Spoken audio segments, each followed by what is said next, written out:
দুবার match point বাঁচিয়ে Indonesia ওপেনে রুদ্ধশ্বাস খেতাব জিতলেন সাইনা নেহওয়াল। রবিবার জাকার্তার সুপার সিরিজের ফাইনালে ভারতীয় মেয়ে হারালেন চীনের লি জুরুইকে। উত্থান পতনে টানটান ফাইনালের স্কোর 13-21, 22-20, 21-19।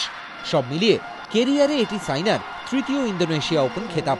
এর আগে 2009-10 টানা 2 বছর জাকার্তায় চ্যাম্পিয়ন হন হায়দ্রাবাদের মেয়ে। ফাইনালে প্রথম গেম হারের পর দ্বিতীয় গেমে একসময় 7-4 লিড নেন সাইনা, কিন্তু এরপর ছন্দ হারিয়ে পিছিয়ে পড়েন।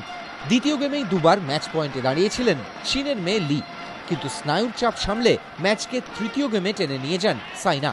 अंतिम गेमे बाजीमात विश्व 5 नंबरेर अभिज्ञताय।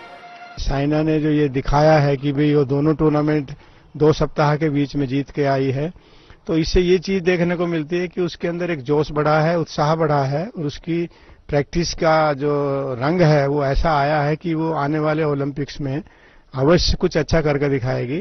और जहां तक उम्मीद है देश को एक मेडल मिलने की, वो हम कह सकते हैं कि इस आज की जीत से कुछ मुझे पूरी हुई लगती है कि साइना की जो जीत है वास्तव में काबिले तारीफ है। 22 বছরের হরিয়ানার মেয়ে এখন গোপীচন্দের পাশাপাশি আতিক জহুরির কোচিংয়ে আছেন।